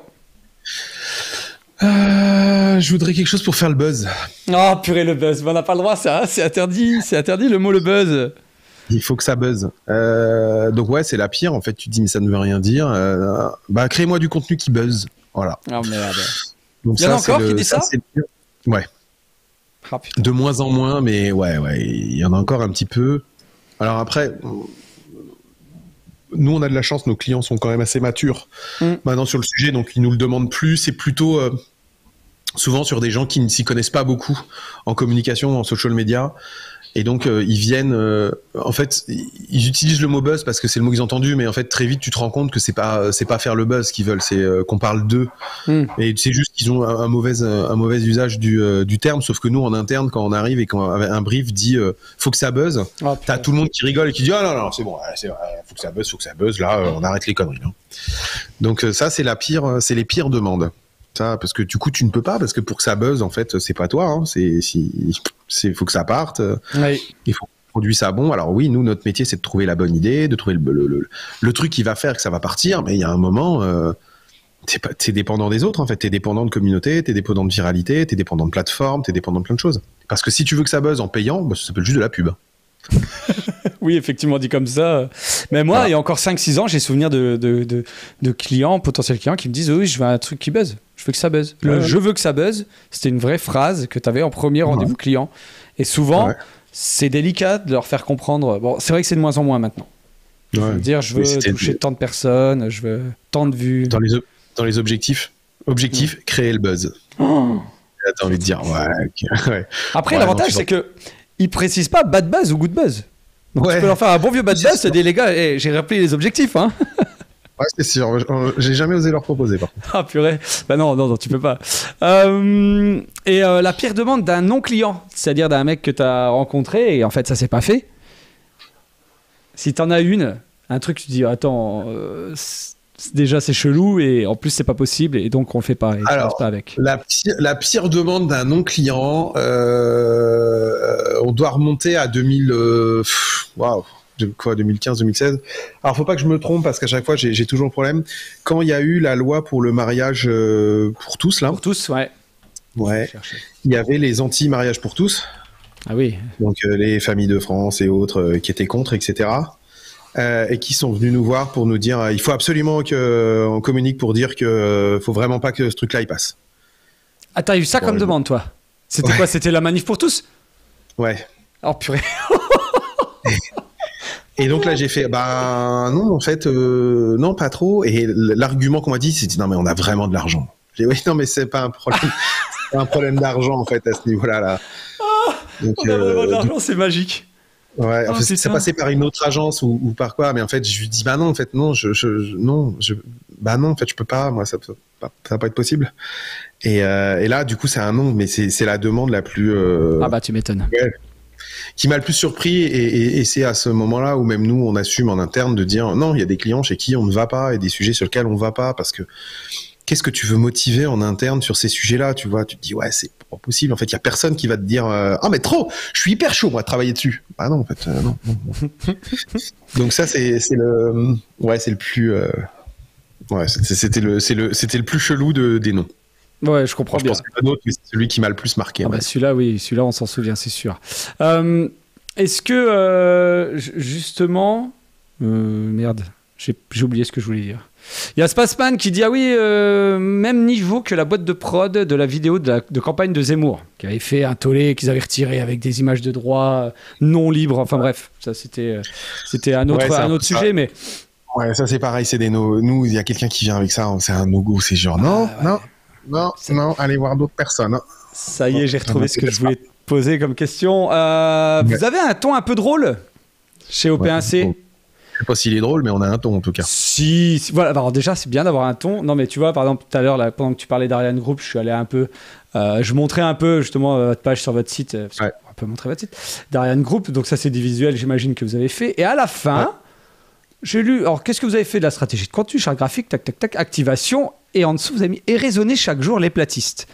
Et ben moi, je trouve que ça. Non, mais c'est marrant. C'est marrant parce que ça résume un peu, pour connaître un peu ce que vous faites depuis le début. Ça résume un peu et à la fois votre état d'esprit et aussi, c'est ça qui est cool, c'est-à-dire que votre com à vous est cool et les clients rentrent dedans et acceptent également de faire des choses de temps en temps un peu décalées, un peu plus cool. C'est un truc que vous avez voulu développer dès le départ? Ouais, en fait, parce que dès le départ, il faut pas oublier que les plateformes sociales, c'est pour faire de l'entertainment. T'as vu, je parle bien anglais. Ouais. Et donc, c'est des plateformes de divertissement. Donc, en fait, si t'es chiant, en gros, t'arriveras pas à divertir les gens. Donc, en fait, nous-mêmes, on se doit d'être aussi divertissants. Donc, on essaie de l'avoir. Après, deuxième chose, mais c'est plus par rapport à moi. Bon, c'est un job, hein. Donc, si on se fait chier dans son job, sans déconner, si on peut pas rigoler, je veux dire, on sauve pas des vies. En fait, on peut dire merde, on peut dire fait chier, on peut rigoler, on peut faire des blagues. Enfin, on fait pas des métiers qui sont suffisamment sérieux ou qui demandent ce sérieux pour du coup nous-mêmes se mettre cette contrainte. Je peux comprendre qu'un banquier, si il vient en Stan Smith avec une casquette et qui dit ouais gros ça va bien, t'as besoin de combien, 20K? Ouais, pas de souci, vas-y je te fais un crédit. Peut-être que quelqu'un de 50 ans, ça peut peut-être un peu le marquer. Nous on fait de la com en social media, donc en fait si nous-mêmes on est chiant, en fait je pense que nos clients se diront oh, mais ils vont être chiants. Est-ce que nous, on a envie d'avoir une com qui est chiante? Non, non. Mais après, ça veut pas forcément dire que sur les réseaux, il faut être drôle, forcément. Nous, c'est pour ça que je dis, on dit qu'on a un ton, pas forcément drôle. Mais parfois, on est un peu taquin, parfois, on est très décomplexé de ce qu'on fait. On est un peu moqueur, mais on n'est jamais méchant. Ça, c'est une règle. On attaque très peu. Mine de rien, on est très politiquement correct même. Hein. Mais on essaie d'avoir parfois juste un petit peu. C'est plus de la taquinerie. Et donc, c'est ce qu'on essaie d'avoir, mais parce qu'on est comme ça et que tout le monde est comme ça ici aussi. Enfin, dans tous les gens de l'agence, c'est plus intéressant et c'est plus drôle d'avoir ça. Donc, en effet, on essaie de le retranscrire sur le site, en tout cas. Bah, ça fonctionne, et même dans vos... alors, je suis allé un peu, j'avais préparé, mais en même temps, c'est tellement passionnant tout ce que tu me racontais que j'avais mis un peu vos réseaux sociaux, j'avais montré quand même, allez suivre, hein, bien sûr, OP1C sur Insta. Là, ce sont les Reels, on a des publications, coucou Fanny. Sur Insta, on a pas mal de contenu. Hein. Sur Insta, Insta et LinkedIn sont nos deux plateformes où on donne beaucoup de contenu. Il est là, LinkedIn. Ouais, où il y a... On donne du contenu sur nous parce que nous aussi on fait notre pub pour dire regardez à quel point on est géniaux, regardez pour quel client on travaille. Mais il y a aussi où il y a des fois on va donner quelques astuces, où il y a des fois on va décrypter des choses. Enfin, donc ouais, on essaie de se rendre intéressant en fait. On essaie de créer du divertissement. Alors ce qu'on dit, hein, c'est que nous le divertissement il est lié à notre métier, mais on essaie en tout cas de le faire et voilà. Bon, je pense qu'on pourrait encore faire mieux, mais déjà là ce qu'on fait c'est cool et bravo nous aux équipes qui le font en interne. Là on en a plein de nouveaux qui vont on a plein de nouveaux contenus qui vont sortir justement parce que comme on a monté notre studio, un studio de prod, on a pas mal d'équipes qui vont de plus en plus prod de micro contenu et tout, donc c'est cool. On a hâte de voir ça. Twitch bientôt. Il y a un an, tu m'avais évoqué le fait d'y aller. Ouais, écoute, ouais. Bah, le projet est toujours là. Hein. Et là, à côté de nos non, en fait, on a. Ouais, voilà. C'est que on fait tout pour créer du contenu, mais en fait, le problème, c'est que quand t'es cordonnier plus mal chaussé, organiste, c'est vrai. Ça prend du temps et que le temps qu'on a, il y a des fois, on le dédie à nos clients et on le passe moins chez nous. Mais là, plutôt logique. C'est en fait, il y en a un qui te coûte de l'argent et il y en a un qui t'en ramène. Quand tu dois faire vivre des gens et que tu dois rentrer de l'argent, à un moment, tu fais un petit équilibre assez simple. Hein. Tu dis, peut-être t'en rentrer un petit peu. Combien vous êtes chez OP1C? J'ai fait le compte là. Alors attends, je vais te le faire vraiment en plus en version. Ah bah non, je l'ai plus. Ah bah si, je l'ai. Ah bah non, je l'ai plus. Je crois que c'était 43. Le dernier. Intégré. Le dernier chiffre. 43 intégrés, tout à fait. Ok. Et les différents pôles de métier, j'imagine que tu as des leads, des chefs dans différentes. Tu parlais de. Médias, clients, t'as quoi comme pôle de métier chez toi? En grand pôle de métier, en effet, on a, nous, un pôle client, donc, qui sont ce que chez nous on appelle les account managers. Donc, c'est des gestionnaires de compte qui s'assurent que les projets sont bien organisés et que le client il est content. On a des pôles de créateurs de contenu. Donc chez nous des social media managers qui vont penser des idées, briefer des équipes de prod parfois pour les créer, soit les créer eux-mêmes. On a toute une partie sur l'influence également, donc on gère des campagnes d'influence.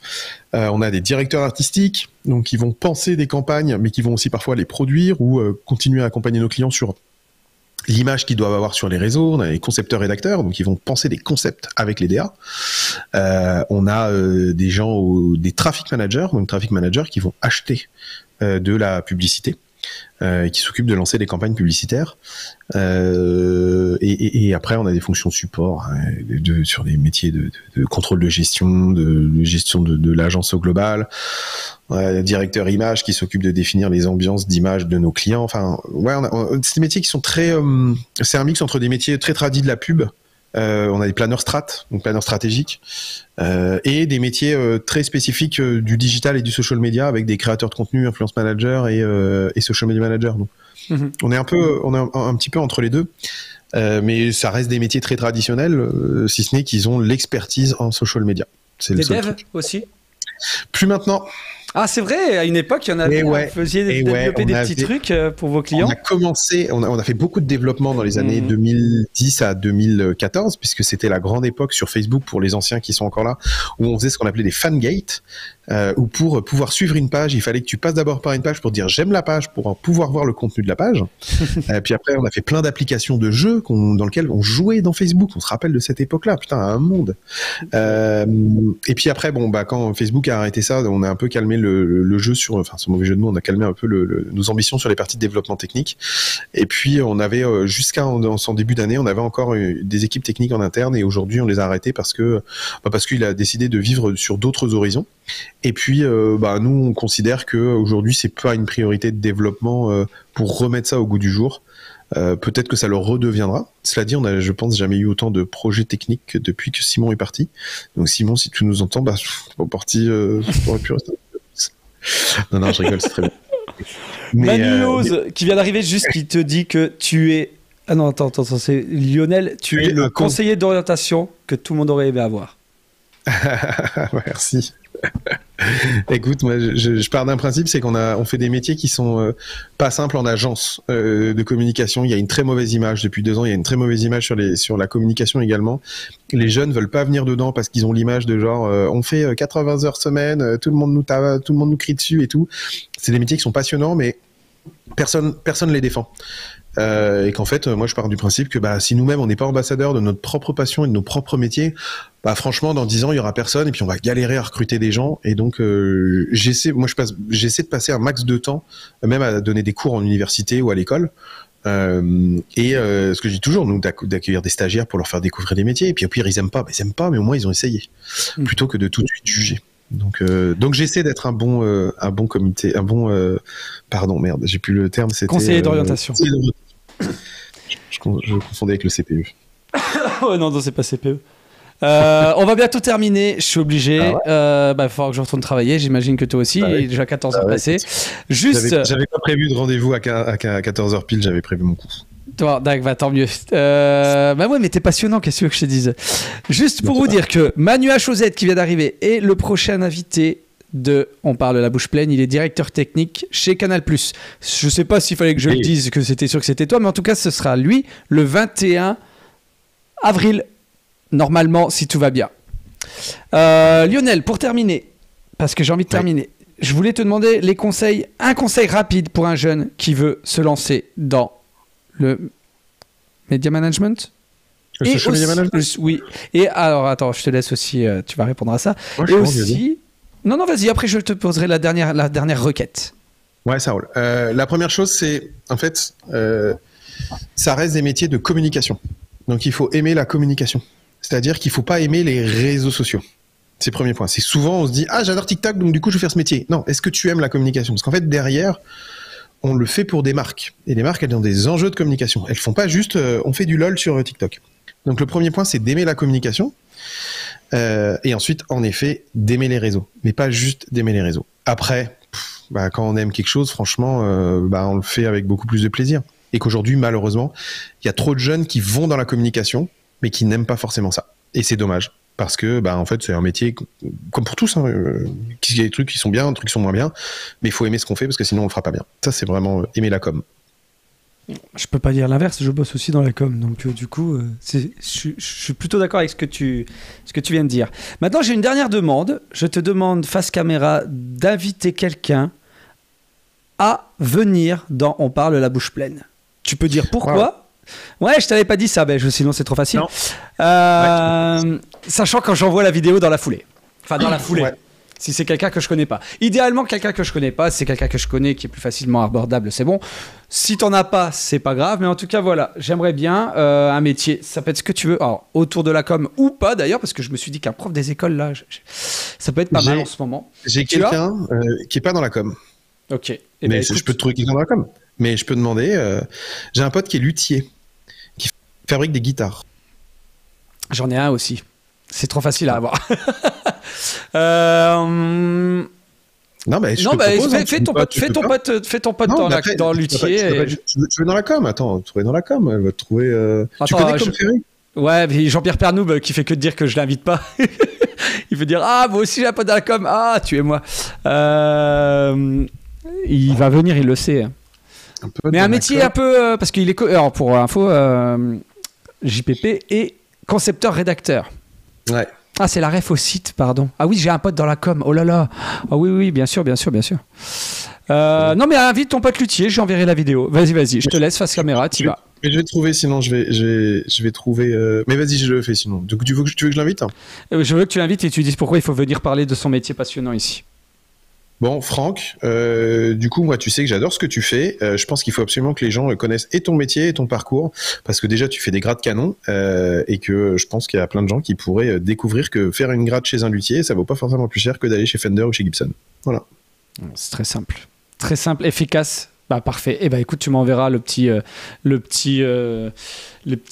Ah, il va avoir un Instagram, ce cher Franck. Tout à fait. Il a un Instagram qui s'appelle Cosmic Guitar, COSMIK. Guitare. Écoute, Cosmic Guitar, je vais tout de suite le noter et j'irai voir. Et s'il a un peu de contenu, il pourra nous jouer un peu de guitare. J'imagine qu'il sait jouer de la guitare. Il sait jouer de la guitare. Il sait les fabriquer, il sait les jouer, il sait jouer, il sait. Ok. Écoute. Il fait plein de choses. Il a un G-son en parallèle. Il fait plein de trucs. Voilà, il va pouvoir. Il a mis le visuel. Cosmic Guitar. Alors il y en a plusieurs. Je trouverai. Tu me l'enverras après. Ouais, je te l'envoie juste après. T'inquiète. Merci Lionel, il y a quelque chose d'autre que tu voulais ajouter à la fin, un petit mot de la fin, vas-y, c'est pour toi, c'est ton heure. Non, merci à toi, je trouve que c'est canon de faire ça, de garder la rythmique, je suis admiratif du fait que tu maintiens les rythmiques, de produire du contenu, donc bravo à toi, moi j'ai jamais réussi à le faire, donc et j'ai pas d'enfant, donc tu vois, je pourrais te dire, j'ai une vie peut-être plus simple.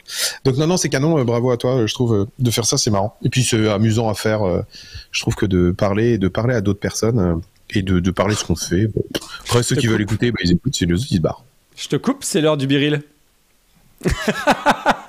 Regarde, on va se la faire comme ça. Hop là. Et j'essaie de faire avec toi. Ah putain, j'y arriverai pas. Ah non, c'est dégueulasse. Ah, je suis un gros boomer. Et voilà, c'est un bon biril de merde. Comme tous mes birils. Donc, je ne te cache pas que dans le chat, tout le monde était content. Merci Lionel, c'était très cool, JPP. Drone Vosges, merci, hyper intéressant à suivre, bravo. Drone Vosges, d'ailleurs, je t'en ai parlé, mais moi, je veux que tu viennes dans On parle la bouche pleine, faire du drone en direct. Il faut qu'on trouve techniquement comment on peut faire, mais je pense que c'est jouable. Du drone FPV, bien sûr, comme ça, on verrait ce que tu vois et les images. Je pense que c'est possible. Oui. Puisque ça envoie un flux vidéo en live. Exactement. Après, tu sais, il est dans les Vosges, tout ça, c'est compliqué, la fibre là-bas. Je déconne, Valérian, ne t'inquiète pas, on va se caler ça. Merci à tous. Encore une fois, merci Lionel, vraiment beaucoup. Franchement, j'ai tellement pas abordé tout ce que je voulais que je pense que dans un mois, je te réinvite. Et puis, n'hésitez pas si vous avez... Alors, voilà, là, je vais faire un peu ma pub à moi. N'hésitez pas, si vous avez aimé tout ça, là, je vais faire des shorts, je vais faire des extraits, des choses. Il faut que je vois encore, parce que là, je les ai mis sur YouTube, mais c'est peut-être pas la bonne solution. Il faudrait que je connaisse quelqu'un qui puisse me conseiller. Non, mais voilà, n'hésitez pas à partager tout ça, et à dire que c'est cool cette émission, parce que vous pouvez poser des questions à des gens peut-être que vous n'avez pas accès plus facilement dans la vie, sur des métiers qui sont souvent passionnants, et j'essaye en plus de prendre, si possible, des gens qui sont passionnés par leur métier. C'était le 2e épisode de On parle la bouche pleine avec Lionel, directeur d'agence de communication social média. Merci Lionel. Merci à vous. Et à bientôt. On se quitte bien sûr avec Pêche Melba comme d'habitude. Bisous bisous. Et on parle pas la bouche pleine, hein? Ah bah si, en fait ici tu peux. C'est le principe. Ah bah vas-y alors.